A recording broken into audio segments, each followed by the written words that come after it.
Hello बेटा। नया chapter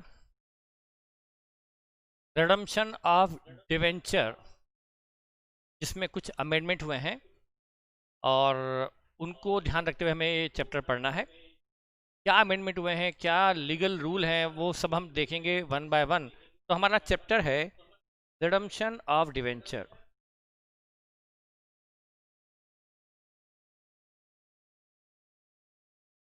of debenture बेटा, डिवेंचर क्या है ये तो आपको पता ही है। डिवेंचर एक लोन इंस्ट्रूमेंट है। कंपनी ने एक लोन लिया है और जिन लोगों से लोन लिया उनको एक सर्टिफिकेट दिया कि हम आपका ये लोन एक्नॉलेज करते हैं, आपने हमें लोन दिया है, इसे हम एक्सेप्ट करते हैं कि आपने हमें लोन दिया है। It is a just an acknowledgement of A loan, of A dept, acknowledgement of A dept together with commitment to repay the principal and interest. और उसमें ये भी कमिटमेंट होगा कि हम आपको ये प्रिंसिपल वापस करेंगे और हम इंटरेस्ट भी आपको देते रहेंगे। तो वो सर्टिफिकेट जिसमें डेप्ट का एक्नॉलेजमेंट है और प्रिंसिपल और इंटरेस्ट के रिपेमेंट का कमिटमेंट है, उस इंस्ट्रूमेंट को कहा जाता है डिवेंचर। ये डिवेंचर जो इशू करता है उसके लिए लायबिलिटी है, और जो जो खरीदता है, परचेस करता है, सब्सक्राइब करता है, उसके लिए वो इन्वेस्टमेंट है। हम कंपनी के पॉइंट ऑफ व्यू से बात कर रहे हैं, वो कंपनी जिसने डिवेंचर इशू किए। तो कंपनी जिसने डिवेंचर इशू किए उसके लिए डिवेंचर एक लॉन्ग टर्म डेप्ट है, जिसे स्पेसिफिक टाइम पीरियड में, स्पेसिफिक टाइम पीरियड आने पर रीपे करना पड़ता है। तो जब डिवेंचर की होगी डेट ऑफ मैच्योरिटी, तब उसको पे करना पड़ेगा। तो उसको कहा जाता है रिडम्पशन ऑफ डिवेंचर। अब ये रिडम्पशन कैसे, कब, क्या, अकाउंटिंग सब हम पढ़ेंगे। तो redemption of debenture means refund of डेप्ट by a company to its debenture holders.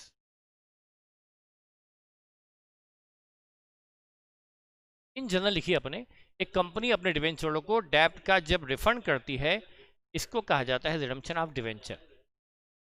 ठीक है बेटा। रिडम्पशन का जो लॉ एस्पेक्ट है, लीगल एस्पेक्ट है, कंपनी लॉ से जो जो रिलेटेड मैटर है वो हम देखेंगे बाद में। पहले हम इन जनरल, ठीक है। तो ये तो मतलब हो गया रिडम्पशन मीन्स रिपेमेंट। अब यहाँ पर ये डिवेंचर का रिडम्पशन किस किस तरह से होता है, हाउ, क्या types, types of redemption, redemption कैसे कैसे होता है। Number one, redemption by conversion. Bye conversion एक होता है रिडम्पशन बाय कन्वर्जन, या तो पहले से डिसाइडेड था या बाद में तय हुआ, जो भी हुआ। रिडम्पशन बाय कन्वर्जन मतलब क्या किया जाए, डिवेंचर होल्डर को उनके डिवेंचर की बजाय डिवेंचर के कैंसिलेशन में उन्हें इक्विटी शेयर या प्रेफरेंस शेयर या नए डिवेंचर इशू कर दिए जाए।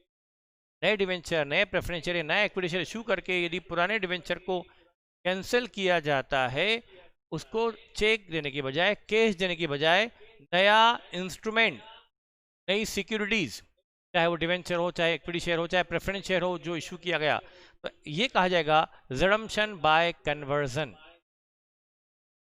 या तो ये पहले से डिसाइडेड था कि कंपनी को डिवेंचर के बदले में इक्विटी शेयर मिलेंगे, वो कन्वर्टेबल डिवेंचर थे, तो वो कन्वर्टेबल डिवेंचर को इक्विटी शेयर में कन्वर्ट किया जाएगा।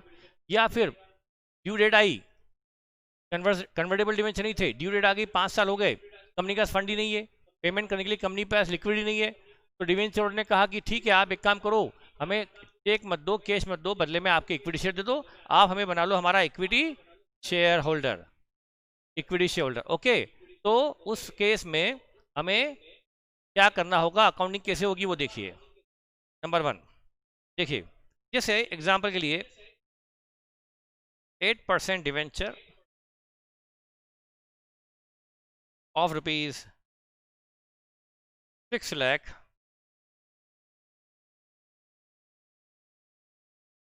redeemable at 10% premium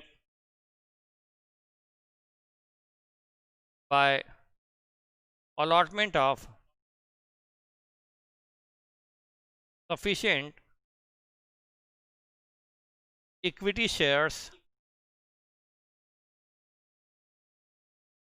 of rupees 100, 8 rupees 125। जो डिवेंचर 6 लाख रुपीस के हैं वो रिडीमेबल है 10% प्रीमियम पर, मतलब उन्हें हमें 6 की जगह 660 देना है, और 660 का पेमेंट करने के लिए उन्हें company sufficient number of equity share देने वाली है। तो ये हो गया रिडम्पशन बाय कन्वर्जन। उसके लिए 125 रुपीज़ वाले 660 divide by 125, 5280 number of equity share issue करने पड़ेंगे। तो इसकी अकाउंटिंग क्या होगी? सॉल्यूशन। ये एग्जांपल है रिडम्पशन बाय कन्वर्जन का। ₹6 लाख प्लस 10%, यह हो गया अमाउंट पेबल 660 बेटा, डिवाइड बाय ₹125 पर शेयर, ये हो गया 5280 शेयर्स। 5280 शेयर्स इशू करने पड़ेंगे बेटा। एंट्री होगी, ये जो डिवेंचर है ना 8% डिवेंचर, इनको कैंसिल करो। जब इशू किए थे तो डिवेंचर क्रेडिट किए थे, कैंसिलेशन में इनको डेबिट करो। नाम है 8% डिवेंचर, इनका बैलेंस हमारी बुक्स में, कंपनी की बुक्स में चल रहा है क्रेडिट, उसको करो debit. 8% debenture debit 6 lakh. Premium हमारा लॉस है, प्रीमियम ऑन रिडम्पशन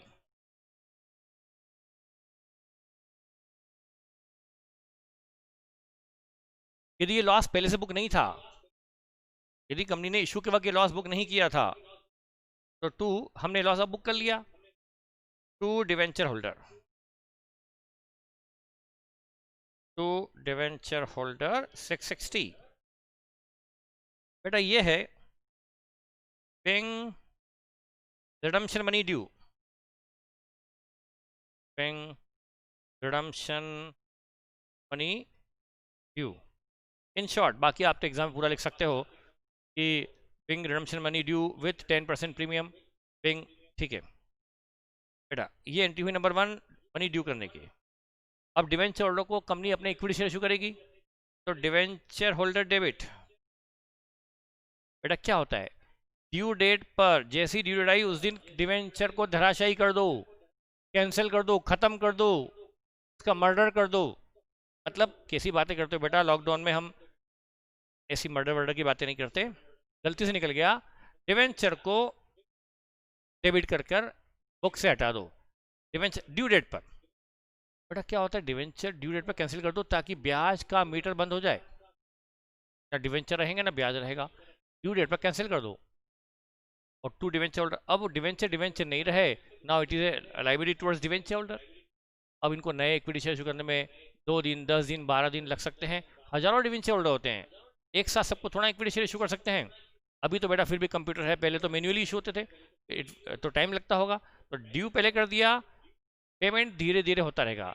जब जब इनको इक्विटी शेयर इशू होंगे ना, तब तब एंट्री होगी debenture holder debit, debenture holder debit. मैं लमसम में पास कर रहा हूं एंट्री, माना कि एक साथ। 2 एग्जाम में भी ऐसे ही करनी है। 2 equity share capital 5280 shares, face value 100, 528 तो होगी शेयर कैपिटल। और बेटा प्रीमियम 25 रुपीज़ पर शेयर, तो सिक्योरिटी प्रीमियम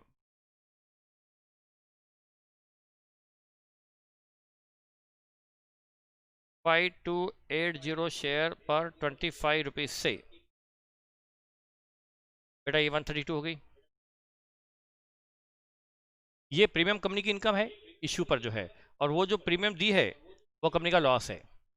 अब वो क्या करना, कहाँ से सेटअप करना, अभी आप उस चक्कर मत जाइए, कोई लंबी रामायण है। तो बेटा ये तो हमारा डिवेंचर रिडीम हो गए, ये था redemption by conversion.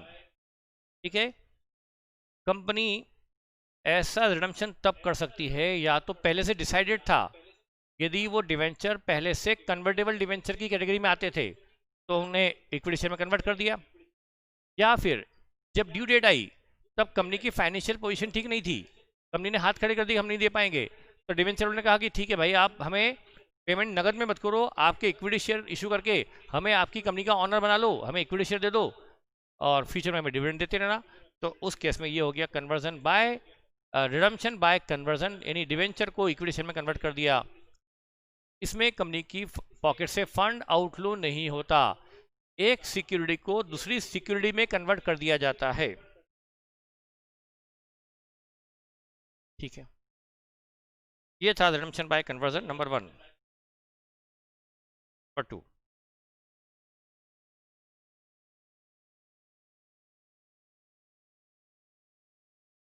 Redemption by open market operation. यदि कंपनी को अलाउड है, कंपनी के आर्टिकल में या डिवेंचर इशू के टर्म कंडीशन में अलाउड है redemption by open market operation, तब क्या होगा, कैसे होगा, समझते हैं। मतलब ये चैप्टर एक नया चैप्टर इसी के अंदर हो जाएगा, ओन डिवेंचर। हम अलग से पढ़ेंगे इसको, ओन डिवेंचर। बेटा कैसा होता है, जैसे ये देखिए, ये कंपनी है ए लिमिटेड, यहां कंपनी के डिवेंचर है 8% डिवेंचर, 50 या 5000 डिवेंचर लेता हूं मैं,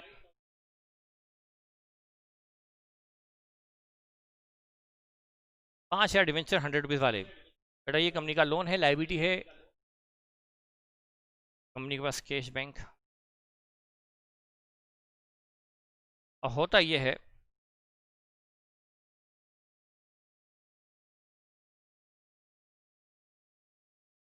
कंपनी को अपने डिवेंचर पर 8% एनुअल इंटरेस्ट देना पड़ रहा है, 8%, जो कम नहीं है।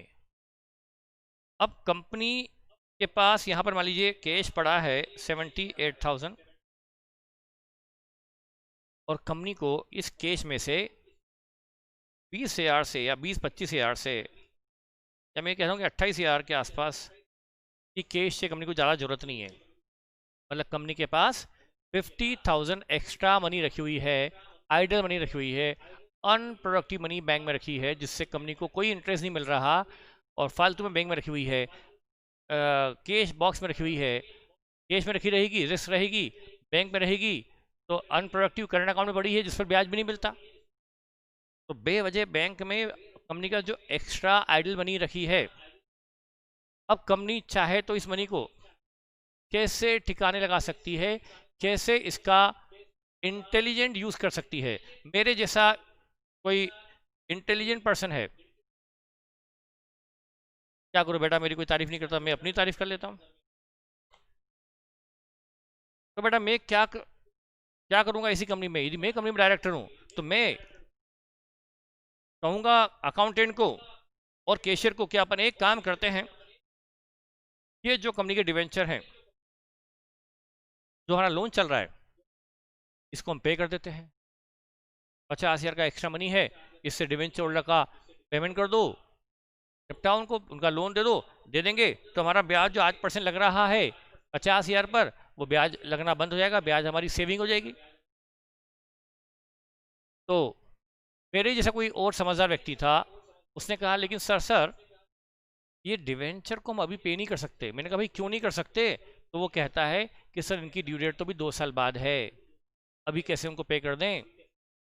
लॉ में लिखा, हमारा इशू की टर्म्स एंड कंडीशन है कि हम इनको एक साल रिडीम करेंगे, 2 साल बाद, अभी 2 साल इसके रिडम्पशन में बाकी है, हम इनको अभी नोटिस नहीं दे सकते कि अपना मनी ले लो, तो हम इनको रिडीम अभी नहीं कर सकते, इनकी ड्यू डेट नहीं आई। इनका अच्छा ऐसा भी है क्या?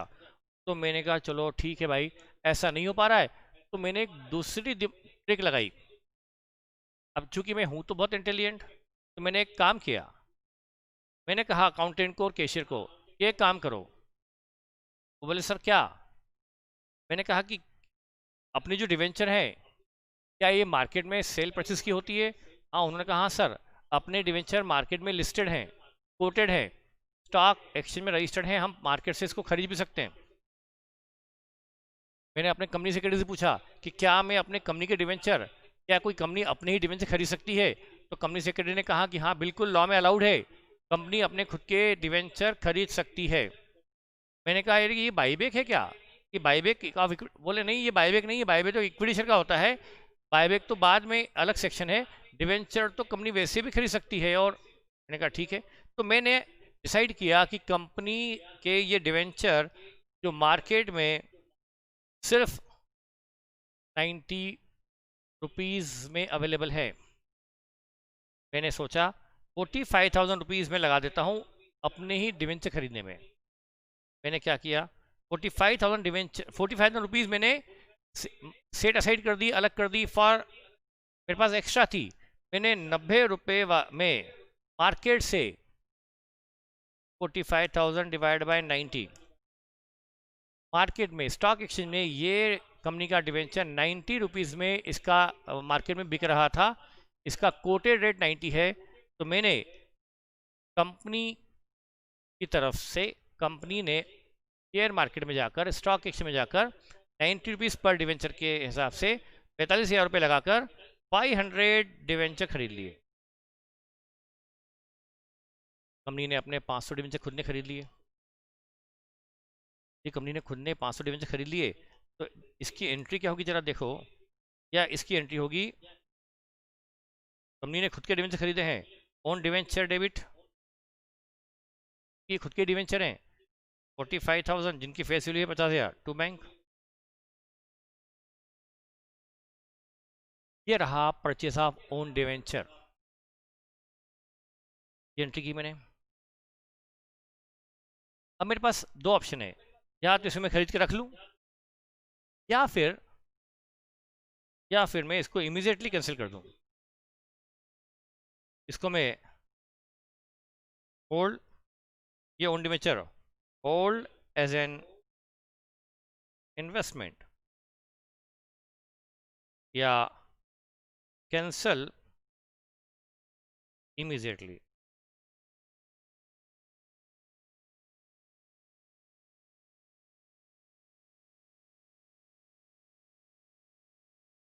यहाँ मैं लिख देता हूँ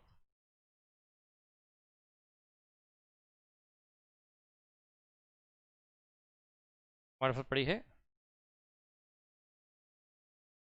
idol money, extra money. But हमारे पास जो कुछ मनी एक्स्ट्रा रखी थी, तो उसको मैंने 45,000 लगा दिया खुद के डिवेंचर खरीदने में। तो अब कंपनी ने ये हो गया, कंपनी ने अपने 500 डिवेंचर खुद ने खरीद लिए। तो यदि मैं बैलेंस शीट दिखाऊं तो ओन डिवेंचर इधर आ गए, 500 ओन डिवेंचर, कॉस्ट 45, और बैंक बैलेंस 78 माइनस 45, 33 बचेगा। ये 33 बचा रहेगा बिजनेस के डे टू डे अफेयर के लिए, और 45 की मनी हमने ओन डिवेंचर में लगा दी, खुद के डिवेंचर। बट आप देखो, जो 5 डिवेंचर थे उसमें से 500 डिवेंचर, 500 डिवेंचर तो हमारे पास ही आ गए। तो अब हमें एक्चुअल में प्रैक्टिकली हमें इंटरेस्ट कितने डिवेंचर पर देना पड़ेगा? क्या पूरे 5,000 पर? जब भी इंटरेस्ट की ड्यू डेट आएगी तो हमें 5,000 डिवेंचर पर इंटरेस्ट देना पड़ेगा, या 4,500 पर? बेटा 500 डिवेंचर हमारे लिए लाइबिलिटी भी है, और वही 500 डिवेंचर हमारे लिए asset as a own debenture. 500 debenture हमारे लिए एज ए लाइबिलिटी भी है, और वही 500 डिवेंचर ओन डिवेंचर हमारे लिए असेट है। तो हमें एक्चुअली 500 डिवेंचर पर इंटरेस्ट नहीं देना पड़ेगा, क्योंकि वो डिवेंचर हमारे खुद के पास हैं।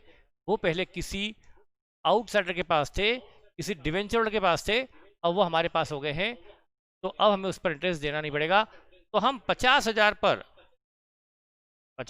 पर 8% से 4,000 रुपये का ब्याज हर साल बचा लेंगे।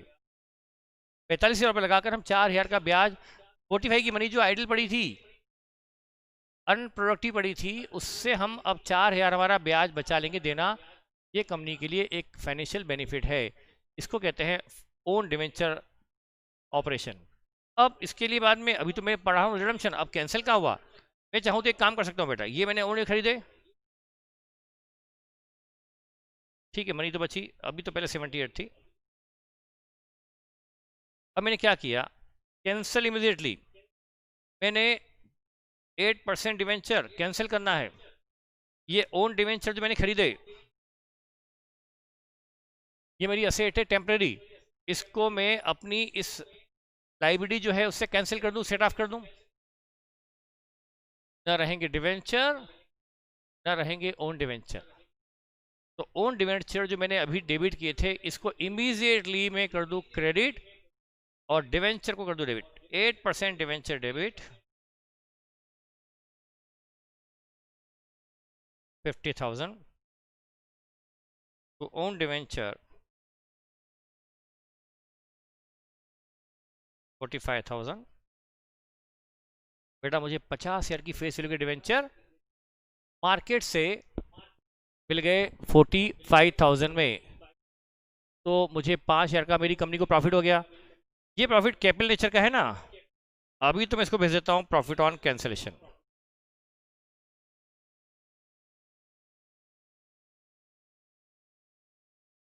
बाद में प्रॉफिट चला जाएगा कैपिटल रिजर्व में।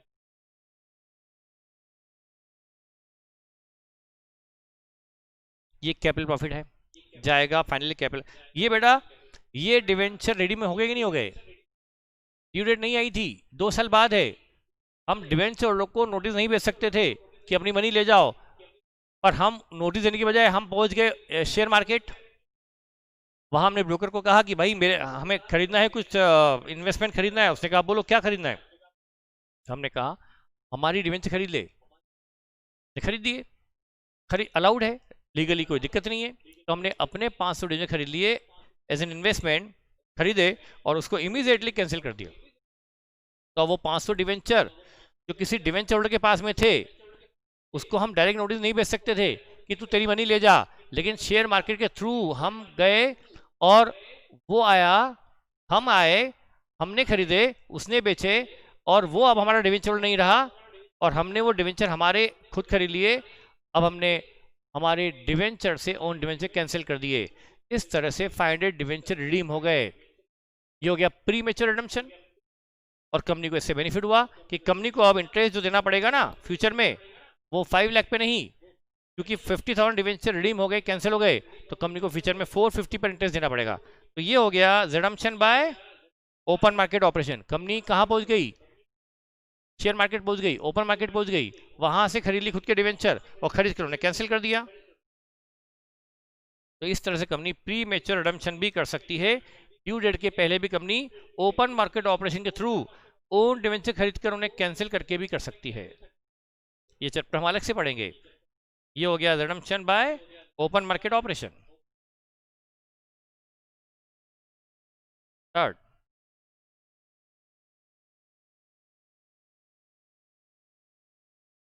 Redemption out of profit.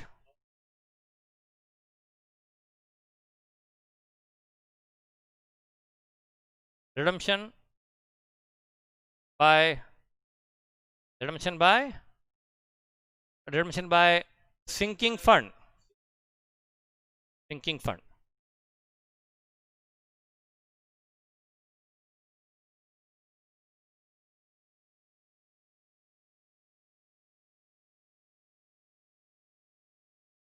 Sinking fund या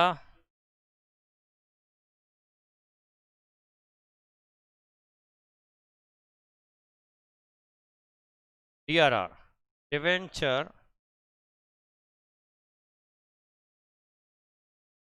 रिडम्पशन फंड। ये होता है आउट ऑफ प्रॉफिट। यदि कंपनी रिडम्पशन के लिए कोई फंड बना लेती है, जिसको बोलते हैं शॉर्ट में DRR, सिंकिंग फंड भी बोल सकते हैं, या DRR, debenture redemption reserve fund, नहीं फंड भी हो सकता है DRR। ये ज़्यादा कॉमन नेम है जो आप भी जानते हैं, डीआरआर। आप डिवेंचर रिडम्पशन फंड बोलिए, सिंकिंग फंड बोलिए, sinking fund for debenture redemption बोलिए, ये होता है रिडम्पशन आउट ऑफ प्रॉफिट। अब ये क्या होता है समझना चाहेंगे? हाँ सर, क्यों नहीं चाहेंगे?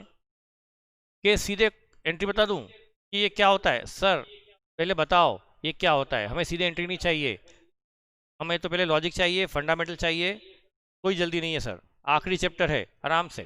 ठीक है, ठीक है बेटा, आपकी इच्छा पूरी करेंगे हम, आपकी आखिरी इच्छा पूरी करेंगे आज, इस चैप्टर की आखिरी इच्छा। ऐसा है।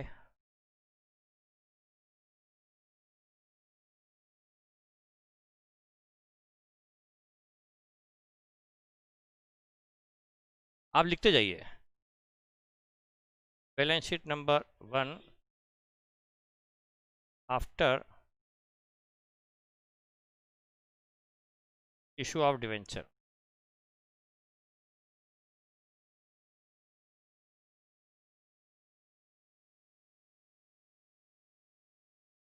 बेटा आपको पता है अपनी टेक्निक क्या है कि धीरे धीरे स्टेप बाय स्टेप आगे बढ़ते हैं। पहली बैलेंस शीट,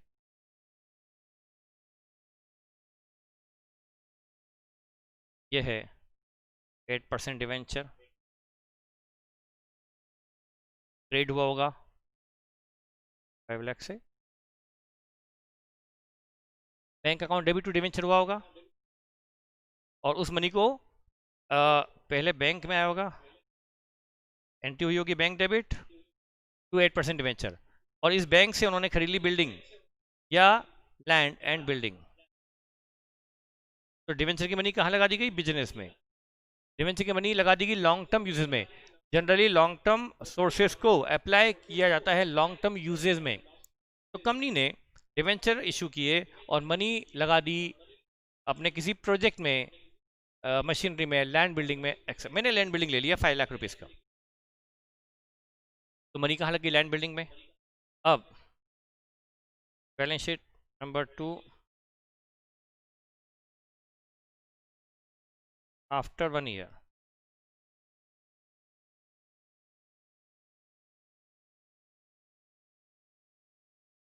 ये 8% डिवेंचर भी हैं 5 लाख के, इधर लैंड बिल्डिंग भी है 5 लाख की। मैं डेप्रेशन को 2 मिनट के लिए एक तरफ रख रहा हूँ, इसको लैंड मान लीजिए, आपको ज़्यादा तकलीफ तो लैंड मान लो जिस पर डेप्रेशन लगता ही नहीं। हमारा मुद्दा वो नहीं है, उस पर मत जाओ। इधर कंपनी का P&L, कंपनी ने साल भर में प्रॉफिट कमाया होगा, ये मनी फिक्स में लगाकर कहीं ना कहीं कंपनी ने बिजनेस मनी लगाकर कमाई होगा।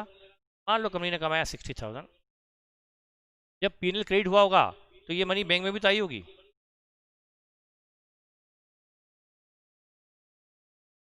प्रॉफिट कमाया है बैंक में या करंट असेट में आई होगी।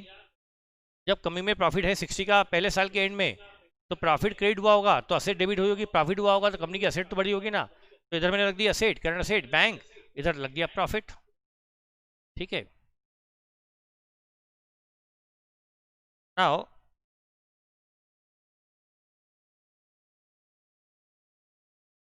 Company decided to set aside rupees 40,000 for redemption of debenture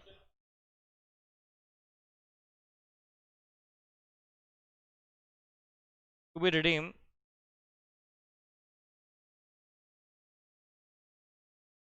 after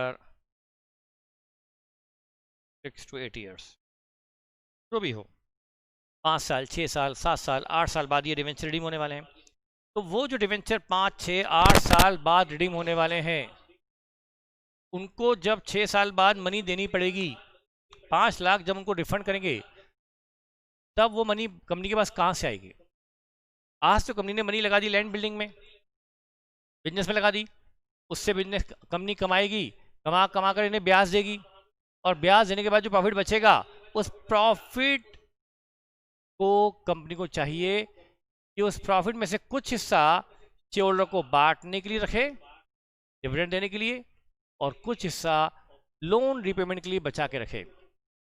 आपको समझ में आ गया होगा, फिर भी अदरवाइज आप सोचिए बेटा, आप खुद सोचिए, आपने एक 5 लाख का लोन लिया, हाउसिंग लोन लिया, मकान खरीद लिया, एक तरफ आपका हाउस है, एक तरफ आपका लोन है।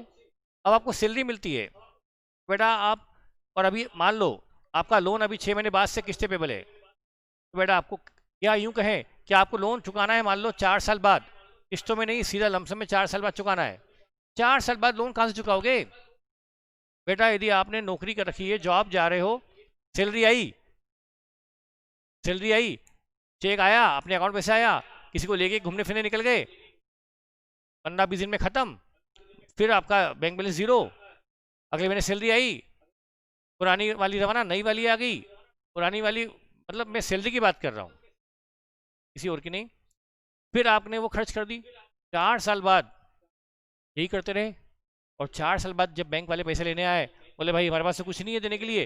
उन्होंने कहा भाई तुम जॉब करके सेविंग नहीं की? बोले नहीं भाई, मैं सेविंग नहीं करी, मैं तो सब उड़ा दी। तो बैंक वाले कहेंगे भाई ये फ्लैट खाली करो, निकल जाओ सामान लेके, आपको धक्के देके घर से बाहर कर देंगे, वो फ्लैट जब्त कर लेंगे। तो बेटा क्या करोगे? समझदारी किसमें है? आपको यदि सैलरी मिल रही है, उसमें से सैलरी का एक हिस्सा बचा के रखो, कहीं एफडी कर दो जिस पर ब्याज मिले, एफडी करते जाओ, बचाते जाओ, सैलरी में से कुछ बताते जाओ, एफडी करते जाओ, बताते जाओ, एफडी करते जाओ। 4 साल बाद आपकी एफडी इतनी हो जाना चाहिए कि आप 5 लाख पे कर पाओ, ताकि आपका प्रॉपर्टी जब्त ना हो, आपको घर से निकाला ना जाए। तो आपको 4 साल बाद जो लोन रिपे करना है, उसके लिए सेविंग आज से करनी पड़ेगी।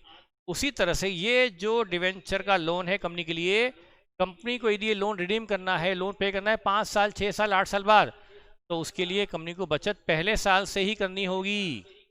फॉर एग्जाम्पल मैं मान लेता हूँ ये लोन 6 साल बाद पेबल है, तो कंपनी को पहले साल से ही प्रॉफिट जो कमाया उसमें से कुछ बचा के रखे, और वो प्रॉफिट बचा के रखे ताकि 6 साल बाद लोन पेमेंट के लिए कंपनी के पास फंड रहे। इसको कहते हैं redemption by creating sinking fund. Profit का कुछ हिस्सा हर साल निकालकर डिवेंचर होल्डर के लिए अलग रखना। Profit set aside for debenture holder, it is called creation of DRR, debenture redemption reserve हमने बनाया है। तो बेटा उसमें क्या होगा, कैसे होगा बताता हूं मैं आपको। कंपनी ने 40,000 तय किया कि प्रॉफिट 40 कमाया, 60 कमाया, 60 जो प्रॉफिट कमाया 20 हम खर्च करेंगे डिविडेंड देने में, ताकि शेयर को डिविडेंड भी मिले, और डिविडेंड नहीं दोगे तो मार्केट में शेयर के रेट कम हो जाएंगे, वो भी जरूरी है। तो 20,000 रख लें डिविडेंड देने के लिए, और 40 प्रॉफिट बचा के रख लें फ्यूचर में डिवेंचर होल्डर के पेमेंट के लिए। तो बेटा उस केस में क्या होगा? कंपनी ने balance sheet number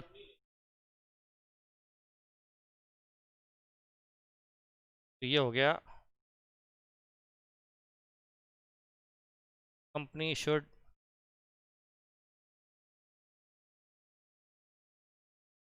create DRR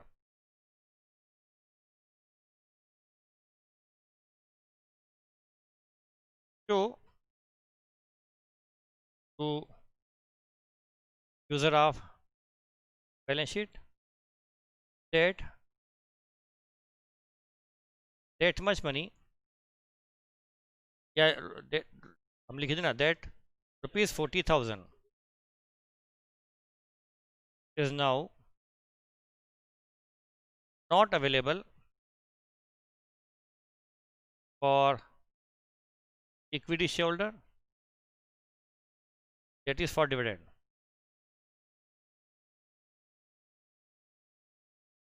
But will be available to debenture holder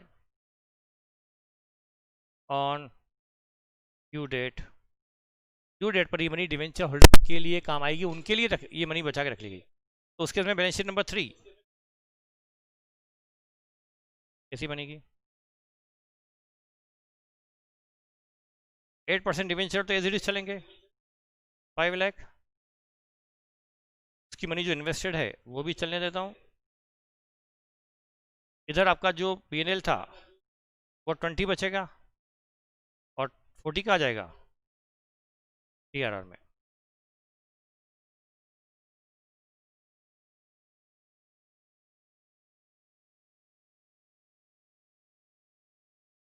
ये हो गया क्रिएशन ऑफ DRR। तो एंट्री क्या हुई? एंट्री हुई P&L to DRR।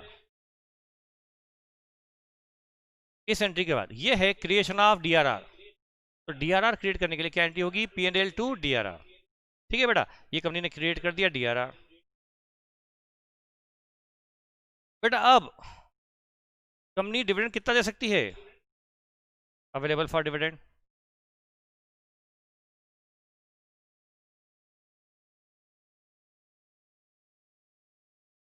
Only 20,000।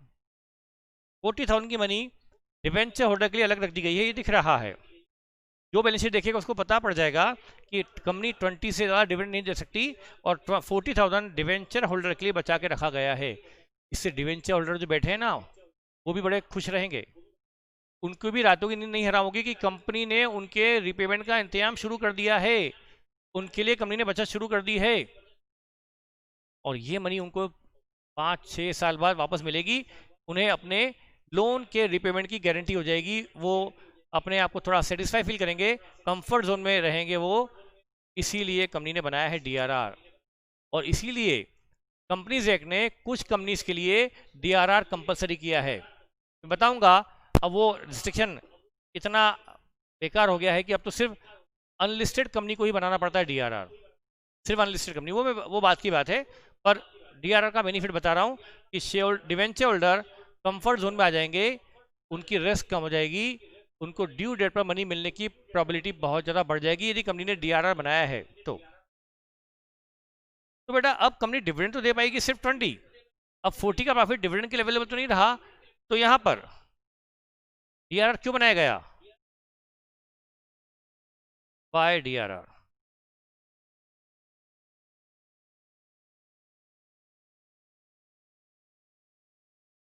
Money को सेफ रखने के लिए, मनी को प्रिजर्व करने के लिए, है ना, कि कंपनी कभी कहीं 40 का प्रॉफिट अब कंपनी ने डाल दिया DRR में, ये प्रॉफिट अब डिवेंचर होल्डर के लिए अवेलेबल रहेगा, किसी और पर्पस के लिए अवेलेबल नहीं रहेगा। तो DRR क्यों बनाया? To avoid distribution of dividend, to avoid distribution of such profit.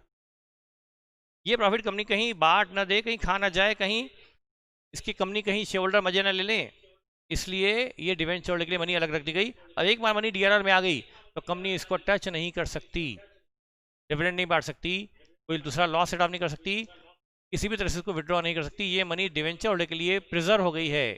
तो डिवेंचर होल्डर को सेव करने के लिए ये बनाया गया है। और इसका फायदा क्या हुआ? DRR बनने का फायदा हुआ, now this money is not available for dividend.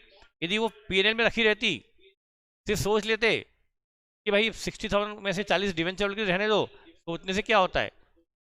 Company का हो सकता है कोई डायरेक्टर, बोर्ड ऑफ डायरेक्टर आके डिविडेंड डिक्लेयर कर देता, अब नहीं कर पाएगा। लेकिन अब एक रिस्क है, अनदर अरेंजमेंट।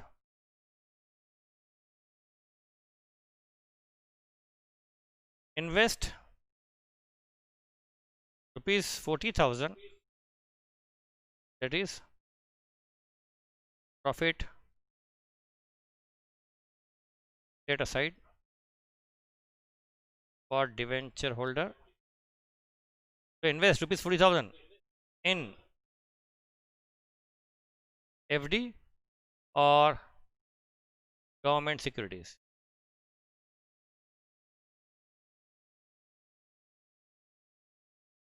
To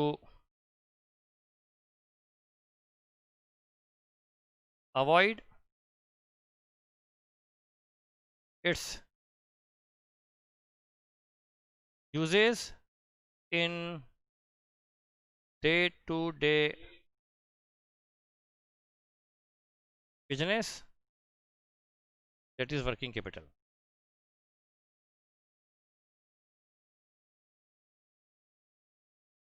बेटा प्रॉफिट तो अलग रख दिया P&L टू DRR करके, लेकिन उससे सिर्फ अमाउंट ऑफ प्रॉफिट एक अकाउंट से निकलकर दूसरे अकाउंट में चला गया, लेकिन रखा तो बैंक में है ना, वो एंट्री हुई है P&L टू DRR, पर बैंक में तो कुछ नहीं हुई।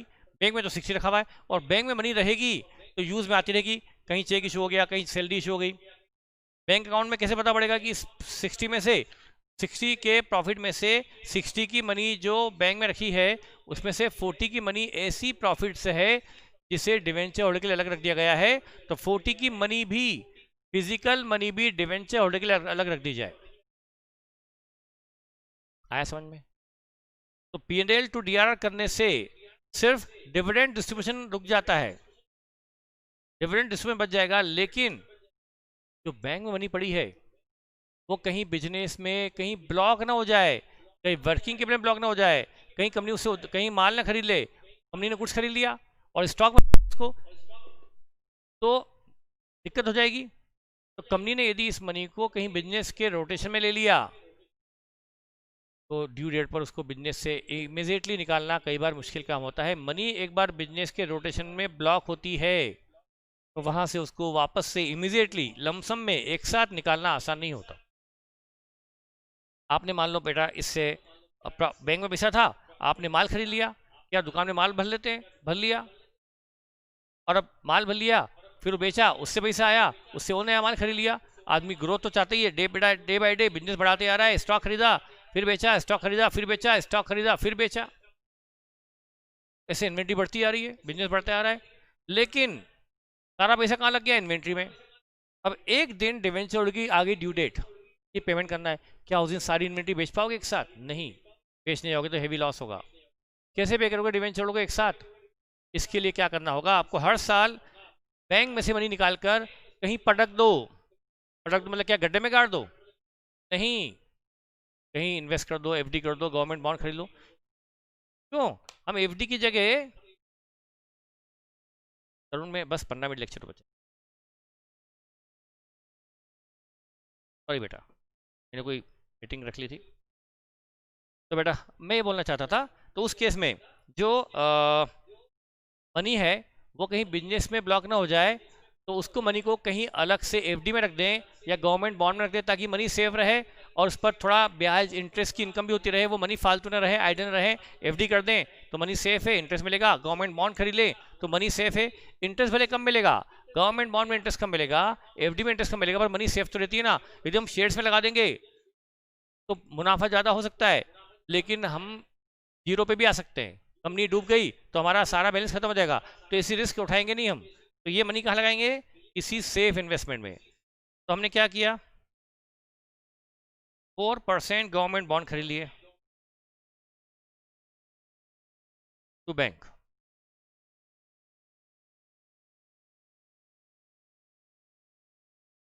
अब देखिए बैलेंस शीट, देखिए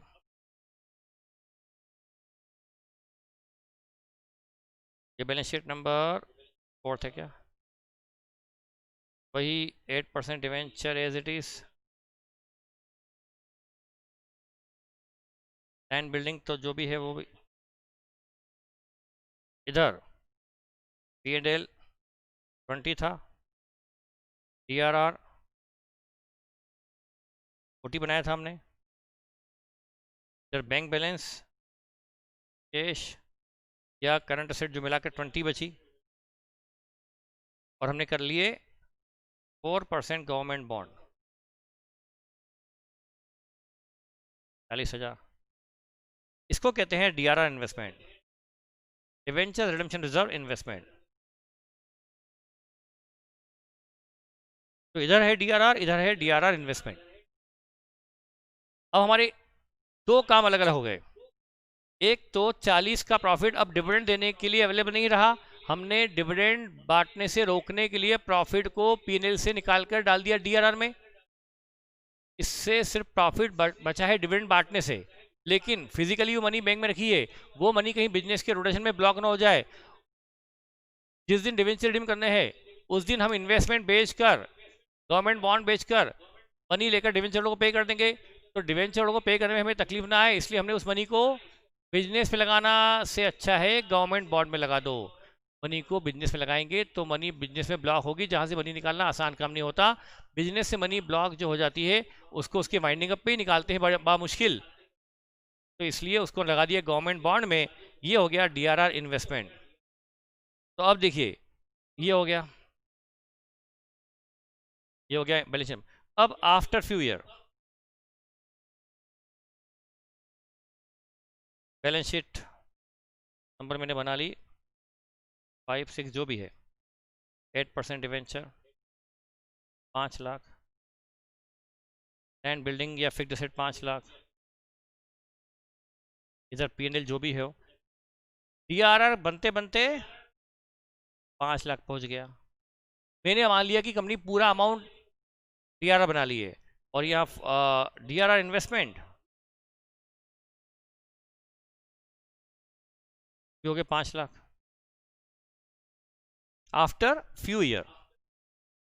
ये है ड्यू डेट ऑफ रिडम्पशन, ये है बेटा ड्यू डेट ऑफ रिडम्पशन, है ना। ये बैलेंस शीट बनी है काफ़ी समय बाद, जब कंपनी ने DRR बनाती रही। बेटा DRR बना था 40, हर साल 40 40 50 कभी 80 करते करते 5 लाख DRR पहुंच गया, और इन्वेस्टमेंट भी बढ़ते बढ़ते। अब कंपनी क्या करे, sold DRR investment and use funds to repay debenture holder. क्या करेंगे बेटा, bank debit to DRR investment.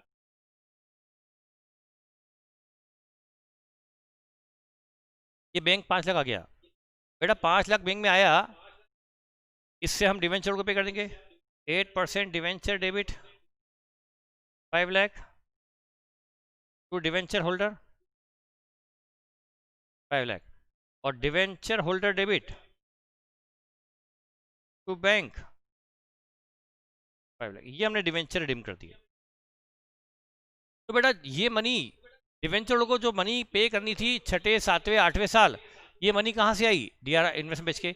ये इन्वेस्टमेंट हमारे पास एक दिन में इकट्ठे हुए या 8, 10, 6, 8 सालों में, 6 साल 8 साल जो भी है। तो बेटा हमने क्या किया, डिवेंचर होल्डर के पेमेंट का बर्डन एक साल आखिरी साल पर ना आए, इसलिए जिस साल डिवेंचर इशू किए उसी साल मनी बचाना शुरू करी। हर साल मनी बचा बचा कर DRR इन्वेस्टमेंट खरीदते गए, और जब ड्यू डेट आई इन्वेस्टमेंट बेचकर डिवेंचर होल्डर पे कर दिए। तो पेमेंट का बर्डन एक साल पे नहीं आया, 8, 10, 6 सालों में फैल गया, जो भी क्वेश्चन कहे। ये है redemption by debenture by creating sinking fund by creating DRR।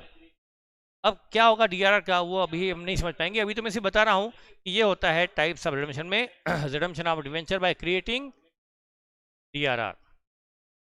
तो बेटा ये रिडम्पशन जो हमने पढ़ा, इसको हम अलग से पढ़ेंगे in detail, that is redemption of debenture by sinking fund. ये हमारा एक कंप्लीट चैप्टर का एक हिस्सा होगा, तो इसलिए मैंने आपको भी जस्ट एक आइडिया दिया है, और आपको समझ में आ गया होगा DRR क्यों बनता है। प्रॉफिट डिवेंचर होल्डर के काम ही आए, डिविडेंड इक्विटी के काम ना आए, इसलिए प्रॉफिट बचा के रखने के लिए सिंबॉलिक वे में हमें इसको दूसरे अकाउंट में डालना पड़ेगा। PL में रहेगा तो कहीं डिविडेंड ना बढ़ जाए, और पब्लिक को डिवेंचर को दिखाना भी है कि भाई, और इक्विटी शेयर को कि ये प्रॉफिट तुम्हारे लिए नहीं है, और डिवेंचर वालों को दिखाना कि भाई ये प्रॉफिट तुम्हारे लिए है जो हम बचा के रख रहे हैं। हर साल ये बढ़ता रहेगा, P&L to DRR, P&L to DRR, P&L to DRR, और हर साल कंपनी इन्वेस्ट भी करती रहेगी, DRR investment to bank, DRR investment to bank, DRR investment to bank. इधर बढ़ता रहेगा DRR, इधर बढ़ता रहेगा DRR इन्वेस्टमेंट। इससे धीरे धीरे कंपनी के DRR इन्वेस्टमेंट बढ़ेंगे, और ड्यू डेट पर कंपनी इन्वेस्टमेंट बेच देगी, इन्वेस्टमेंट बेच देगी।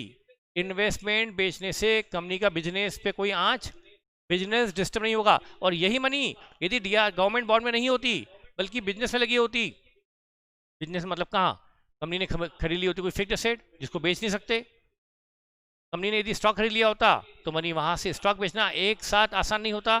मनी डेटर में लगा दी होती उधार माल बेचकर, तो उससे मनी की रिकवरी एक साथ नहीं हो सकती। डेटर में लगी है मनी इमीडिएटली रिफंड नहीं होगी, स्टॉक में लगी है एक साथ माल बिकेगा नहीं, फिक्स्ड एसेट में लगेगा बिकेगा ही नहीं, फिक्स्ड एसेट थोड़ा बिकेगी। उस केस में यदि आपने मनी जो है लगा दी बिजनेस में, तो ड्यू डेट पर उससे बिजनेस से निकालने जाओगे तो बिजनेस तबाह हो जाएगा। डेटर की गर्दन पकड़ोगे पैसा दे, डेटर हमारा भाग जाएगा। स्टॉक एक साथ बेचोगे, मुनाफे पे नहीं लॉस में बेचना पड़ेगा। फिक्स्ड एसेट बेचोगे तो बिजनेस वाइंड अप हो जाएगा।